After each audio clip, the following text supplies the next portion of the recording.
बातें थोड़ा सा इस तरफ, क्योंकि देखिए खलीजी ममालिक को अगर आप देख लीजिए, ब्रिक्स में भी एक्सपेंशन हुई है और 1 जनवरी 2024 से Saudi Arabia, UAE, even Iran, Egypt, Ethiopia, Argentina, ये 6 ममालिक मज़ीद शामिल होंगे ब्रिक्स में।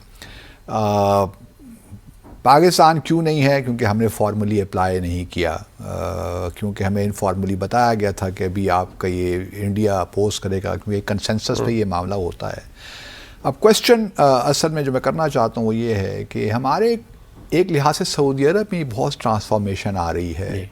मोहम्मद बिन सलमान जिस तरीके से सऊदी अरब को आगे लेकर जा रहे हैं, और ईरान सऊदी अरब में भी पैचअप हुआ है डिप्लोमेटिक रिलेशंस, तो हम कहीं दिखाई नहीं दे रहे इस सारे मामले में। हम OIC को भी सही मानों में, कश्मीर को आप देख लीजिए, उस तरह नहीं रिज़ल्ट्स हासिल कर पाए जो हमें करने चाहिए थे।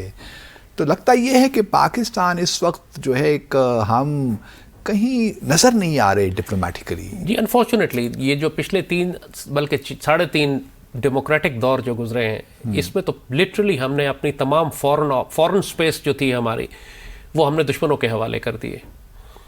पहले जरदारी का दौर गुजरा, फिर नवाज शरीफ का दौर गुजरा। आपको याद है नवाज शरीफ ने कोई फॉरेन मिनिस्टर ही अपॉइंट नहीं किया था, वो शायद अपने पास एडवाइज़र रखे हुए थे अपने पास। फिर उसके बाद इमरान का दौर आया, और इमरान के दौर में शाह महमूद कुरैशी, एब्सोल्यूट इनके दौर में कश्मीर फ़रोख्त हो गया हमारा, और ये देखते रह गए कि, लेकिन वो तो कहते हैं कि आर्मी करती रही हमारे पे, हमारा तो शामिल थे ना। अब जनरल बाजवा करें या आप कहें कि आर्मी करें या आप करें, आप जिम्मेदारी से बरी जिम्मा तो नहीं हो सकते। प्राइम मिनिस्टर तो आप ही थे, प्राइम मिनिस्टर आप थे, वजीर खारजा आप थे।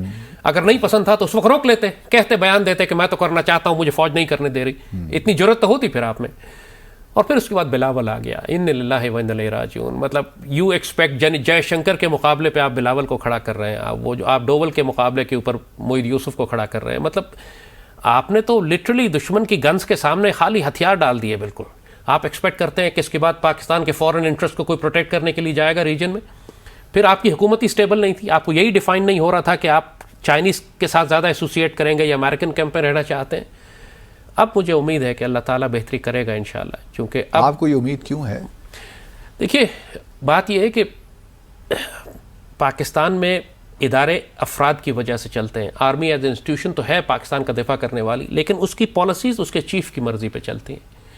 पाकिस्तान में जो भी गवर्नमेंट, पॉलिटिकल गवर्नमेंट हो, उसके जो लीडरशिप की मर्ज़ी है, नवाज शरीफ के जो चॉइस और लाइक्स एंड डिसलाइक्स हैं, या इमरान की हैं, जरदारी की हैं, बहरहाल उसका बहुत बड़ा इन्फ्लुएंस होता है उसकी पॉलिसीज़ पे, अपने अफराद की अपॉइंटमेंट पे। वो इतने बेबस नहीं होते जितना प्रेटेंड करते हैं कि हम बेबस हैं। प्राइम मिनिस्टर के पास बहुत पावर्स होती हैं, सारे अपॉइंटमेंट, एडवाइजर्स और अपॉइंटमेंट्स वो अपनी मर्ज़ी से करता है। अब जो पाकिस्तान आर्मी की लीडरशिप आई है, ये डिफरेंट है। ये जनरल बाजवा नहीं है, डायमेट्रिकली ऑपोजिट है। ये जनरल बाजवा के दौर में आपको याद होगा कि पूरे मीडिया पे कभी भी मैंने जनरल बाजवा की तारीफ नहीं की। मैंने कभी नहीं कहा कि is an honourable man, is a brave man, he is the man Pakistan needs. मैंने राहील के बारे में कहा था ये कि he is a brave man, Pakistan needs Raheel. Bajwa के बारे में मैंने कभी नहीं कहा। लोग कहते हैं कि जो चीफ आता है आप तारीफ करते हैं, ऐसी बात नहीं है। मेरा ट्रैक रिकॉर्ड सामने है, मुझे कभी ज़िंदगी में यू टर्न नहीं लेना पड़ा। जनरल आसिम के बारे में बड़ा साफ और खुल के कहता हूँ कि he is a brave man, ये मुसलमान आदमी है, पाकिस्तानी है, पेट्रियट है। और आर्मी का मिजाज बदल गया है इसके आने से। यही होता है, आर्मी वही रहती है, लेकिन उसका जनरल ज़िया के दौर में आर्मी का मिजाज और था, मुशर्रफ के दौर में मिजाज और था। अपने लीडरशिप का, अपने इमाम का, अपने टीम लीडर का बहुत फ़र्क पड़ता है इसके ऊपर। General Asim is a die hard patriot, और ये बात अमेरिकन को बड़ा डिस्टर्ब कर रही है। ये केयरटेकर गवर्नमेंट तो ठीक है, ये लेकर आए, उससे बाद में बात है। पहले मेरा जो सवाल था ना, जो खलीजी ममालिक के, मैं उसी बात कर रहा हूँ। तो खलीजी ममालिक का जहाँ तक वो देखिए, वो किसी और रास्ते पे चल रहे हैं। आपको लोग सुनकर ये तासुर भी लेते हैं कि आप अभी तक जो है, जो एक मुआशरे को चीज़ें आगे लेकर जाती हैं, आप शायद उनसे एग्री नहीं करते। लाइक मतलब एक इकोनॉमी को आगे लेकर चलें, सोशल इकोनॉमिक रिफॉर्म्स होना चाहिए, पॉलिटिकल रिफॉर्म्स। जो कोई मुझे जानता है, ये बात तो बहुत अच्छी तरह मुझे जानता है कि इकोनॉमिक टेररिज्म पे मैं तो इतने अरसे से बात करता रहा हूँ कि इकोनॉमिक इंपीरियलिज्म जो मगरब हमारे मुल्कों में लाकर करती है, एक्सप्लॉयटेशन करती है, और पाकिस्तान को अपने पैरों पर खड़ा होना चाहिए। साल के तौर पर IMF की भी, IMF के मैं शदीद खिलाफ हूँ इसी वजह से, क्योंकि IMF का ट्रैक रिकॉर्ड पूरी दुनिया में यह है कि मुल्कों को खुशहाल करने के लिए नहीं आती, तबाह करने के लिए आती है। Their economic hitman. General Asim ने आने के बाद जो 2 बड़े इनिशिएटिव लिए हैं, एक एग्रीकल्चर इनिशिएटिव जो इनका है, जिसमें इन्होंने सऊदी अरब को शामिल किया है, SIFC जो है, और चाइना और सऊदी अरब को लेकर आए हैं बीच में। देखिए ये मिलिट्री डिप्लोमेसी है, ये हमारी पॉलिटिकल डिप्लोमेसी नहीं है। हमारे खलीजी ममालिक या दूसरे खत्ते के ममालिक हमारी पॉलिटिकल क़यादत से जितना मर्जी इख्तलाफ करें, वो हमारी आर्म फोर्सेस को रिस्पेक्ट करते हैं। ये फैक्ट ऑफ द मैटर है। और मुसल्लह अफवाज हमारी वो डिप्लोमेसी कर जाती हैं जो पॉलिटिकल लीडरशिप या फॉरेन ऑफिस नहीं कर पाती। ये जो तो इनिशिएटिव ये एक लिहाज से एक नुक्ता नज़र ये भी हो सकता है कि तो ये आपकी रियासती कमज़ोरी है कि आपने पॉलिटिकल सिस्टम को स्ट्रेंथन नहीं होने दिया। I totally agree with you. हमारे सारे के सारे पॉलिटिकल लीडर्स जो इस दौर में हैं, इन सब पर करप्शन चार्जेस हैं। ये सब के सब डेकेडेंट करप्ट एक पॉलिटिकल फ्यूडल सोसाइटी से आते हैं। इनमें कोई भी पॉलिटिकल लीडर नहीं है। आप कायदे आज़म या लियाकत अली खान के स्टेचर का कोई पॉलिटिकल लीडर ला सकते हैं यहाँ आज के दौर में? इन पॉलिटिकल पार्टीज में से निकाल सकते हैं? नहीं। अगर आर्मी कभी भी मुमकिन नहीं है कि आर्मी या कोई इस्टेब्लिशमेंट के कोई इदारे कायदे आज़म के ख़िलाफ़ खड़े हो सकते। कायदे आज़म का स्टैचर था, उनकी रिस्पेक्ट और इज़्ज़त थी।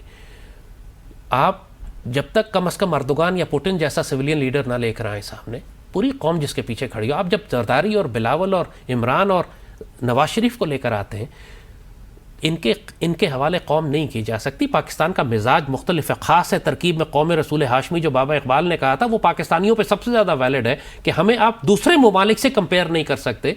We have a rock solid arm forces.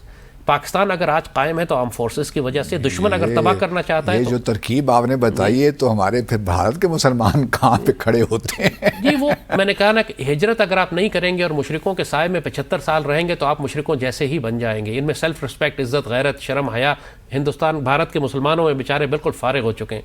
मुस्लिम दुनिया की, पूरी मुस्लिम दुनिया के मुसलमानों को आप देखिए, इंडिया के मुसलमान सबसे ज़्यादा पिसे हुए हैं और सबसे ज़्यादा। तो OIC आपको लगता है कि रेलेवेंट रह गई है? नहीं जी, नहीं रहेगी।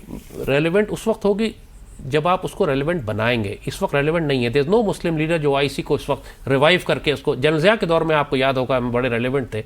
पाकिस्तान उस वक्त लीड करता था मुस्लिम दुनिया को। यूनाइटेड नेशंस में जनरल ज़िया गए थे तकरीर वो तो करने के लिए। अफगानिस्तान क्राइसिस बड़ा पीक पे था ना, उस जमाने में कॉन्फ्लिक्ट चल रहा था। वो नॉट जस्ट अफगानिस्तान, मतलब पाकिस्तान हैड बिकम एन एटमी ताकत हम बन रहे थे। हमने पूरी दुनिया के सामने पाकिस्तान का स्टैचर था हमारा। हम चाइना के साथ एंगेज कर रहे थे और मुसलमानों के लिए। फॉरेन पॉलिसी में वीवर Sahabzada Yaqub was the foreign minister at that time. Henry Kissinger ने उनको कहा था कि because of the languages you speak you have an undue advantage over us. 7 languages.